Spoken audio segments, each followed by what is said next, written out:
Hello guys, welcome to KBFC sports. So നമുക്കൊക്കെ അറിയാം, ഇപ്പം മനോരമ റിപ്പോർട്ട് ചെയ്തിട്ടുള്ള ഒരു ന്യൂസാണ് സെർജിയോ ലോബേര കേരള ബ്ലാസ്റ്റേഴ്സിന് വേണ്ടി കോൺട്രാക്ട് സൈൻ ചെയ്തു എന്നുള്ളത്. ഒരു 3 ഇയേഴ്സിൻ്റെ കോൺട്രാക്റ്റാണ് സെർജിയോ ലോബേര ഇപ്പോൾ സൈൻ ചെയ്തത്. അത് മാത്രമല്ല, ദുസാൻ ലഗേറ്റർ എന്നൊരു DMFനെ ഇപ്പോൾ നമ്മൾ സൈൻ ചെയ്തായിരുന്നു. അപ്പോൾ അതിൻ്റെ പിന്നിലും സെർജിയോ ലോബേര ആണ് എന്നുള്ള ഒരു ന്യൂസാണ് അവർ റിപ്പോർട്ട് ചെയ്തിട്ടുള്ളത്. പിന്നെ ഹ്യൂഗോ ബോമസും കൂടെ വരുന്നുണ്ട് എന്നുള്ളൊരു വാർത്ത മനോരമ റിപ്പോർട്ട് ചെയ്തിട്ടുണ്ട്.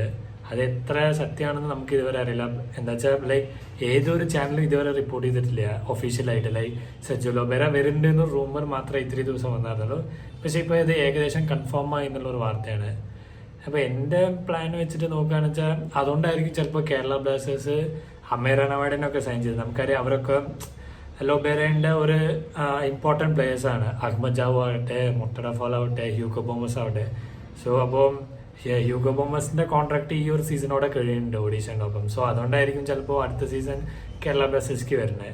അപ്പോൾ എന്തായാലും ഇനി സീസൺ കഴിയെ ചിലപ്പോൾ മുർത്തഡ ഫാലും അഹമ്മദ് ജാവും ഒക്കെ സെർജിയോ ലോബേരയുടെ ഒപ്പം ബ്ലാസ്റ്റേഴ്സ്ക്ക് വരാൻ ചാൻസ് ഉണ്ട്. If it is official, Lobera to Blasters എന്നുള്ളൊരു വാർത്ത ഒഫീഷ്യലാണെന്ന് വെച്ചാൽ മേ ബി ഇവരൊക്കെ വരാനും ഒരു ചാൻസ് ഉണ്ട്. എന്തായാലും നിങ്ങളുടെ അഭിപ്രായം തീർച്ചയായും കമൻറ്റ് ചെയ്യുക. നിങ്ങൾക്ക് സെർജിയോ ലോബേരോ വരണോ വേണ്ടേ?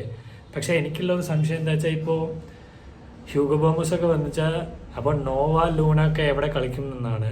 എന്താ വെച്ചാൽ ഒക്കെ സെൻട്രൽ മിഡും വിങ്ങറായിട്ടൊക്കെ കളിക്കുന്ന പ്ലേയേഴ്സാണ്. സോ എന്താ ചെയ്യാൻ പോകുന്ന അറിയില്ല. ചിലപ്പോൾ ഇനി മോഹൻ ബഗാറിനെ പോലെ നമ്മുടെ ബെഞ്ച് സ്ട്രെങ്ത്തും ഇൻക്രീസ് ചെയ്യാൻ വേണ്ടിയിട്ടാണോ ഇവരൊക്കെ കൊണ്ടുവരുന്നതൊരു സംശയമുണ്ട്. എന്തായാലും നമുക്ക് ഒഫീഷ്യൽ കൺഫർമേഷൻ വരുന്നവരെ നമുക്ക് വെയിറ്റ് ചെയ്യാം. Thanks for watching.